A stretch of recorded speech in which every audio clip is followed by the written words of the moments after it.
الحمدللہ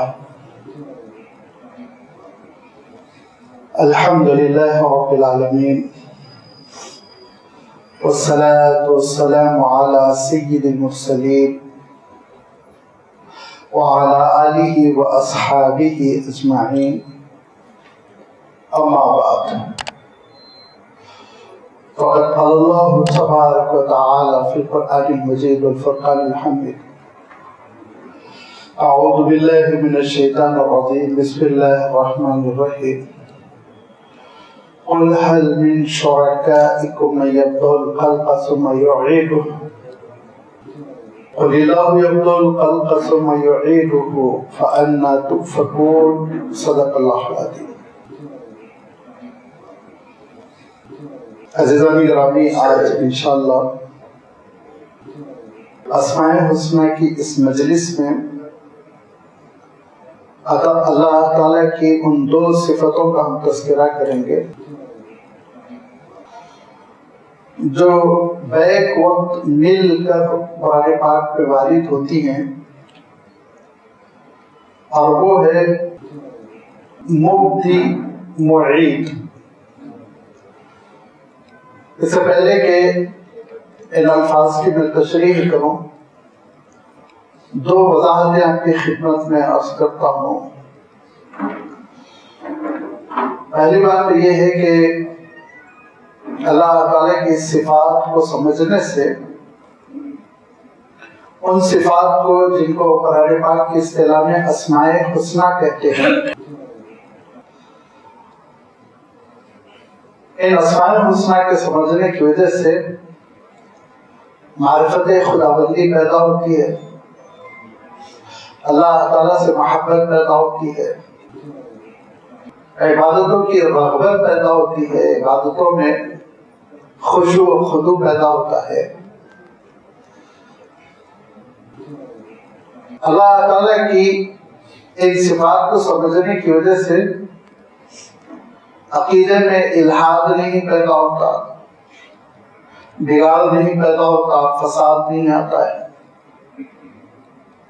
انسان منحرف نہیں ہوتا، شرک کے قریب نہیں بھٹکتا۔ اللہ تعالیٰ کے اسماء الحسنی کا جو مجموعہ ہے وہ اللہ تعالیٰ کی ان ساری صفات کو ہمارے سامنے نمایاں کر دیتا ہے جن سے اللہ تعالیٰ کا کمال بھی ظاہر ہو جاتا ہے، اللہ تعالیٰ کا جمال بھی ظاہر ہو جاتا ہے، اور اللہ تعالیٰ کا جلال بھی ظاہر ہو جاتا ہے۔ اسی لیے اللہ تعالیٰ نے قرآن پاک میں ارشاد فرمایا کہ وَلِلَّهِ الْأَسْمَاءُ الْحُسْنَى فَادْعُوهُ بِهَا وَذَرُوا الَّذِينَ يُلْحِدُونَ فِي أَسْمَائِهِ سَيُجْزَوْنَ بِمَا كَانُوا يَعْمَلُونَ۔ اللہ تعالیٰ کے پیارے پیارے نام ہیں، اچھی اچھی صفتیں ہیں، ان کو سمجھو، اس سے پکارو، ان کو چھوڑ دو جو ان ناموں میں الحاد کر رہے ہیں، ناسمجھی کا مظاہرہ کر رہے ہیں، اہمیت گھٹا رہے ہیں، وہ اپنے کیے کی سزا بھگتیں گے۔ یہی نہیں بلکہ اللہ تعالیٰ نے قرآن پاک میں متعدد مقامات پر، بلا مبالغہ میں کہہ سکتا ہوں سینکڑوں مقامات ہیں جہاں اپنے ان ناموں کا، اسماء الحسنی کا، ان صفات کا تذکرہ فرما۔ بے شمار آیتیں ہیں جو اللہ تعالیٰ کے ان ناموں پر ختم ہوتی ہے۔ کہیں آپ غفور الرحیم دیکھیں گے، کہیں آپ الحکیم العلیم دیکھیں گے، کہیں آپ العزیز الحمید دیکھیں گے، کہیں آپ الغفور الشکور دیکھیں گے، کہیں آپ الصبور دیکھیں گے۔ کیونکہ اللہ تعالیٰ بندوں کے دل میں ایک ایسی رغبت اور ایک ایسا جذبہ پیدا کرنا چاہتے ہیں کہ عبادت خالی خولی رسموں کا نام نہ ہو، ایک لگاؤ کا نام ہو، ایک تعلق کا نام ہو، عبد و معبود کے درمیان ٹھوس رشتہ ہو۔ جب تک کہ متکلم کا تعارف نہ ہو جائے، جو بات کہہ رہا ہے اس کی ہستی کا احساس ہم کو نہ ہو، اس وقت تک اس کی بات کی اہمیت بھی تسلیم نہیں کر سکتے۔ گورنر صاحب بول رہے ہیں تو الگ اہمیت ہوگی، ہمارا اپنا طالب علم یا کوئی چھوٹا بات کر رہا ہے تو اس کی حیثیت الگ ہوگی. ایک نادان قسم کا ناواقف چھوٹا سا بچہ بات کر رہا ہے اس کو ہم بہلائیں گے, آسان لیں گے. اسی لیے اللہ تعالیٰ نے اپنا صحیح معنوں میں تعارف کرا دیا ان اسماء الحسنی سے کہ میرے کلام کا جمال بھی سمجھو, جلال بھی سمجھو, اہمیت ہو. متکلم کون ہے سمجھ لو, صاحب کلام کون ہے, قرآن پاک کون نازل کر رہا ہے, اس ہستی کا ایک اجمالی تعارف تمہارے ذہنوں میں آ جائے گا. لازمی بات ہے یہ ایک اجمالی اور بریفلی ہو سکتا, پورا مفصل نہیں ہو سکتا.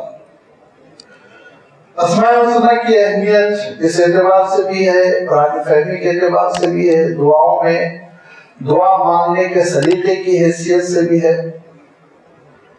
لہذا اسماء الحسنی کو سمجھنے کے لیے کوشش کرنا, وقت لگانا, اہتمام کرنا, یہ سب عبادت ہے. عبادت کی مختلف شکلیں ہیں.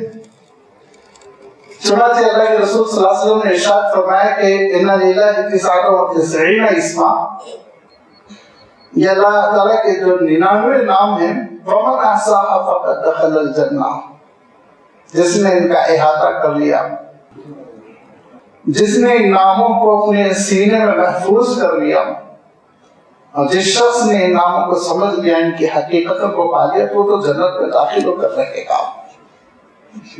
لہذا جب اللہ کے رسول صلی اللہ علیہ وسلم کی بشارت ہے, قرآن پاک میں یہ تاکید ہے کہ اللہ کے ان ناموں سے اللہ تعالیٰ کو پکارو, اس پہ بگاڑ نہ پیدا کرو, تو اس کا نتیجہ یہ ہونا چاہیے کہ ہم اس کے لیے کچھ نہ کچھ اپنی زندگی کا وقف کر دیں کہ اللہ تعالیٰ کے ناموں کے ساتھ کچھ دیر ہم گزاریں, قرآن مجید کی روشنی میں, احادیث کی روشنی میں. یہی وہ محرک ہے جس کے لیے ہم یہاں بیٹھتے ہیں, مہینے میں ایک نشست ہوتی ہے, اور اللہ تعالیٰ کے ان پیارے پیارے ناموں پر ہم غور کرتے چلے آ رہے ہیں.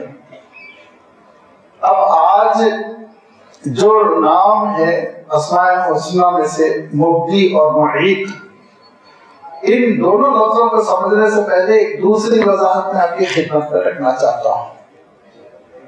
وہ دوسری وضاحت یہ ہے کہ عربی زبان میں اسم فاعل ایک چیز ہوتی ہے, کرنے والے کو اسم فاعل کہتے ہیں. قتل کرنے والے کو قاتل کہیں گے, ظلم کرنے والے کو ظالم کہیں گے, علم رکھنے والے کو عالم کہیں گے, جہل سے متصل جو ہوگا اس کو جاہل کہیں گے, وغیرہ وغیرہ. لیکن میں زیادہ اس کی وضاحت نہیں کروں گا, بڑا گرامیٹیکل مسئلہ ہے کہ جب یہ مجرد سے ہو تو فاعل کے وزن پر ہوتا ہے, قاتل, ظالم, عالم, جس کا میں تذکرہ کیا. اور جب یہ مزید فی سے ہوتا ہے تو اس میں میم کا اضافہ ہوتا ہے, میم پہ ضمہ ہوتا ہے, ما قبل اخیر کسرہ ہوتا ہے. یہ وضاحت میں اس لیے کر رہا ہوں کہ آمنہ کا اسم فاعل ہوگا مؤمن, اسلمہ کا اسم فاعل ہوگا مسلم, سالم نہیں ہوگا, مسلم, کیونکہ مزید ہے, مزید فی کہا جاتا ہے اس کو. یہ جو دونوں نام ہیں مبدی, معید, یہ اسم فاعل ہے, کرنے والے کو بتاتے ہیں. یہ اسم فاعل ہے, اور اسم فاعل کیا کرتا ہے, جو کرنے والا ہے اس کرنے والے کو شو کرتا ہے, واضح کرتا ہے, نمایاں کرتا ہے.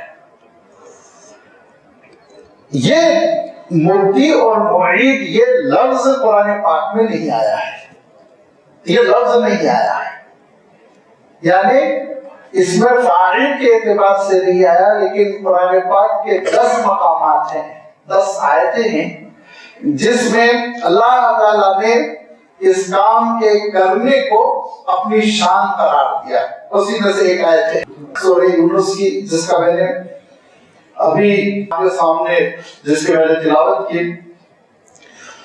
سورہ یونس ایک ایسی سورت ہے جس میں اللہ تعالیٰ نے 3 مقام میں یہ بات ارشاد فرمائی ہے, اور 2 مقام تو خود ایک ہی آیت میں آ گئے.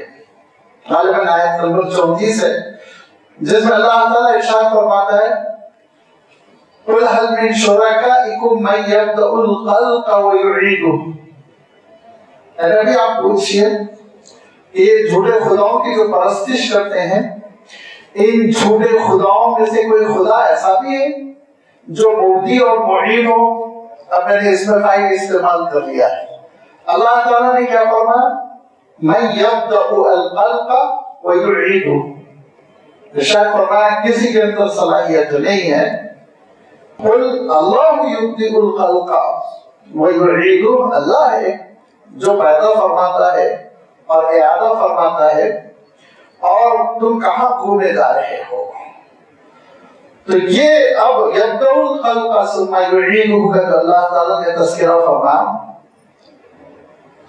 جیسے میں نے ابھی اشارہ کیا کہ 10 مقامات ہیں قرآن مجید میں جہاں اللہ تعالیٰ نے اپنے اس فنکشن کا کہ ہم کرتے ہیں یہ کام، یہ تذکرہ فرمایا. اور اسی وجہ سے اللہ کے رسول صلی اللہ علیہ وسلم نے اللہ تعالیٰ کے اسماء الحسنی میں جو ترمذی شریف کی حدیث ہے جس میں 99 نام بتانے کی کوشش کی گئی، لیکن 99 نام ہی میں لمٹ نہیں ہے کہ آپ اسی میں منحصر کر کے چھوڑ دیں، اور بھی ہو سکتے ہیں. تو قرآن مجید میں کچھ نام ایسے ہیں جو اس حدیث میں نہیں آئے ہیں. ترمذی شریف کی جو حدیث ہے جس میں 99 نام آئے ہیں اور جو یاد کیے جاتے ہیں. تو یہ عرض کر رہا تھا کہ اللہ کے رسول صلی اللہ علیہ وسلم نے مبدی اور معید فرمایا. اب اس کا ترجمہ ہوگا ابتدا کرنے والا اور اعادہ کرنے والا، ریپیٹیشن. کس چیز کا؟ من یبدأ الخلق، تخلیق، جو پیدا کیا گیا ہے پوری کائنات کو، اس کی ابتدا کس نے کی؟ اللہ تعالیٰ نے. ثم یعیدہ، پھر وہی لوٹائے گا، اعادہ کرے گا. اس بات پر غلط ہے. تو معنی یہ ہو گئے کہ آغاز کرنے والی، تخلیق کا آغاز کرنے والی ذات بھی اللہ تعالیٰ کی ہے، اور اعادہ کرنے والی، ریپیٹیشن کرنے والی ذات بھی، دوبارہ یہی ریپروڈیوس کرنے والی ذات بھی اللہ تعالیٰ کی ہے. یہ تو ترجمہ ہوا مطلقاً. اب ہم اس کے مفہوم کو سمجھیں کہ اللہ تعالیٰ نے اس پوری کائنات کو پیدا کیا اور 2 خصوصیتوں کے ساتھ بدیع السماوات والارض ارشاد فرمایا کہ اس کے پاس ماڈل نہیں تھا، نمونہ نہیں تھا. ہم جو بھی چیز پیدا کرتے ہیں اس کا ایک نمونہ ہوتا ہے. پہلے ایک بڑا سا فون تھا، اس کو چھوٹا کرتے کرتے موبائل بنایا گیا. آپ غور کر لیجیے، ہر چیز میں ایسے ہی ترقی ہوتی ہے. اگر پہیا نہ بنا ہوتا تو لازمی بات ہے گاڑیاں نہ بنتی، گاڑیاں نہ بنتی تو پلین نہ بنتا. یہ دھیرے دھیرے ترقی ہوتی ہے. لیکن اللہ تعالیٰ کے سامنے اس کائنات کا کوئی نمونہ نہیں تھا. کوئی شیپ کسی انجینئر نے، کسی آرکیٹیکٹ نے اللہ تعالیٰ کے سامنے ماڈل نہیں پیش کیا کہ ایسا بنایا جائے. فرمایا بدیع السماوات والارض. دوسری چیز مٹیریل بھی نہیں تھا. بغیر مٹیریل کوئی چیز پیدا نہیں ہوتی. کوئی چیز بھی وجود میں آنے کے لیے لازمی بات ہے، ایک عمارت ہے تو لوہا چاہیے، سیمنٹ چاہیے، اینٹ چاہیے، کنکریٹ چاہیے، وغیرہ. ایک چھوٹی سی چیز، ایک پینسل بنانا ہو تو خاص قسم کی لکڑی چاہیے، اور اس کے اندر جو مٹیریل ڈالا جاتا ہے وہ چاہیے. اس کے بغیر کوئی چیز نہیں بنتی. لیکن اللہ تعالیٰ کے سامنے کوئی مٹیریل نہیں. وہ خود کن کا اس میں فیکون مٹیریل پیدا ہوئی. یہ اللہ تعالیٰ کی شان. اب اللہ تعالیٰ ارشاد فرماتا ہے اس کا اعتراف کرو. اگر اعتراف نہیں کرو گے تو جہالت میں تم ادھر ادھر کی ٹھوکریں کھاتے رہو گے جیسے آج دنیا ٹھوکریں کھا رہی ہے. بگ بینگ کی تھیوری. اور وہ تھیوری کیا کہتی ہے؟ وہ تھیوری کہتی ہے کہ بھائی سوئی کی جو نوک ہوتی ہے اس نوک کو بھی ڈیوائڈ کر کے ایک چھوٹا سا ایک جز تھا، ایک سیل تھا، کیا تھا پتا نہیں، اور اس میں اتنی گرمی بڑھ گئی، اتنی گرمی بڑھ گئی، اتنی گرمی بڑھ گئی کہ لاکھوں ڈگری ٹیمپریچر سے وہ پھٹ پڑا. اب پھٹنے کے بعد سے وہ پھر پھیلتا جا رہا، پھیلتا جا رہا ہے. ایکسپینڈنگ یونیورس ہمارے اور آپ کے سامنے آ گئی. اور یہ کتنے سال پہلے ہوا؟ تو انہوں نے کہا کہ یہ 13.8 بلین سال پہلے ہوا. بلین، ملین نہیں کہہ رہے، بلین. تو پوچھا لوگوں نے کہ آپ یہ عمر کیسے بتا رہے ہیں؟ تو جواب بڑا اچھا دیا. لوگ بہت پڑھے لکھے ہونے کے باوجود کبھی کبھی بڑے نادان ہوتے، بچوں جیسی بات کرتے ہیں. اب انہوں نے جواب یہ دیا کہ جو آخری کہکشاں اور ستارہ ہم پر نظر آ رہا ہے، اگر ہم اس کی جانب سفر کریں تو ہم کو یہ مدت لگے گی چلتے چلتے، نوری سال جو شمار کرتے ہیں کاسمو فزکس والے، تو انہوں نے کہا کہ چلتے چلتے چلتے ہم کو قریب قریب 13 بلین ایئرس لگیں گے۔ تو اس کے کچھ اور آگے ہم نے 0.8 یا 0.7 تصور کر لیا کہ 13 بلین مزید 8 کروڑ یا 7 کروڑ سال پہلے کائنات میں دھماکہ ہوا، بگ بینگ تھیوری۔ اب اس کے بعد سے دوسرا سوال یہ پیدا ہوتا ہے کہ پھر یہ اتنا بڑھتا جا رہا ہے، اتنا بڑا زبردست قسم کی کائنات وجود میں آ گئی کہ خود ہمارا جو ملکی وے ہے اس میں آپ جانتے ہیں 200 بلین سیارے ستارے بتاتے ہیں، اتنا مٹیریل کیسا آیا؟ تو کہتے ہیں گرمی سے چیز پھیلتی جاتی ہے، تو لازمی بات ہے گرمی جو ہے وہ ایک حد تک پھیلاتی ہے۔ ایسا تھوڑی ہوتا ہے کہ آپ آٹے کو گوندھ کے ایک ٹکیا سے روٹی بنائیں تو آپ کی گھر کے برابر روٹی بن جائے، 10 گنا 20 گنا اس سے زیادہ کیا پھیلے گی چیز۔ لیکن ایک مفروضہ ہے، اسی لیے سائنٹسٹ کیا کہتے ہیں، دیکھیے ماہرین کہتے ہیں کہ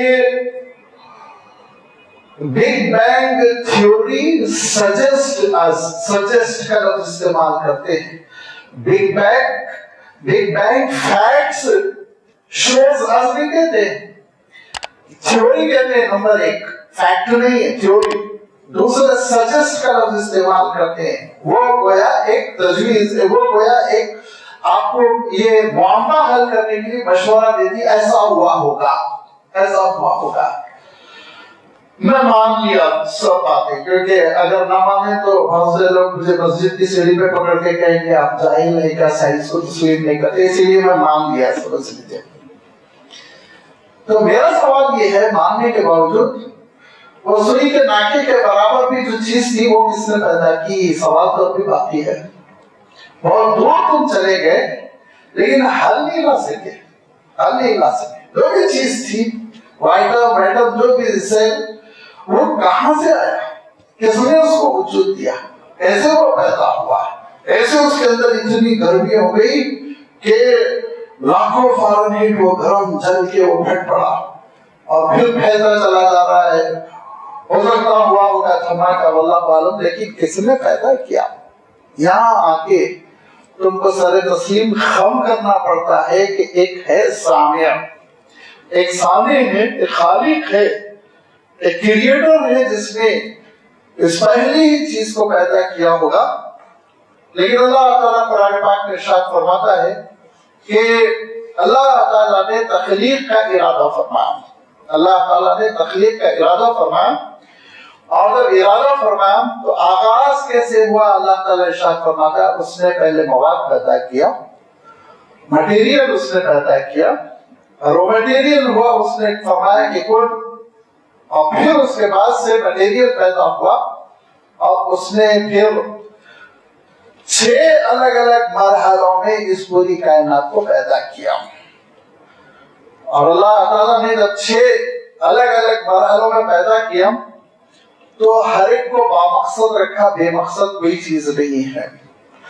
اور نمبر 2، ہر ایک کی عمر رکھی اس نے، بغیر عمر کے کوئی نہیں، سب کو ختم ہونا ہے۔ یہ اب آپ دیکھیے اللہ تعالیٰ ارشاد فرماتا ہے کہ یبدأ الخلق، اس پوری تخلیق کا آغاز اس مالک نے کیا، اللہ تعالیٰ نے آغاز کیا۔ اب آغاز کیا اور اس آغاز کو کوئی تسلیم نہیں کرتا تو اسی کے سلسلے میں ارشاد فرمایا ذروا الذین یلحدون فی اسمائہ، چھوڑو ان کو جو الحاد کرتے ہیں۔ ملحد کس کو کہتے ہیں؟ جو نعوذ باللہ خالق و مالک کا انکار کرتے ہیں، ایتھکس قسم کے لوگ جو ریئر ہوتے ہیں، بیوقوف ہوتے ہیں، لیکن ہوتے ہیں ایک کا دکا۔ باقی آپ سمجھ رہے ہیں ان کے سائنسدان بھی ویسے ہی ہوتے ہیں؟ نہیں، سائنسدانوں کا تو عالم یہ کہ ایک بڑے جرنلسٹ نے لکھا ہے کہ وہ یورپ کے کسی ملک میں گئے ہوئے تھے، اور چونکہ بڑے جرنلسٹ تھے، ایک اچھے مقام پہ ٹھہرائے گئے تھے، تو انہوں نے ایک بڑے سائنٹسٹ کا نام لکھا کہ صبح ٹھنڈی صبح تھی،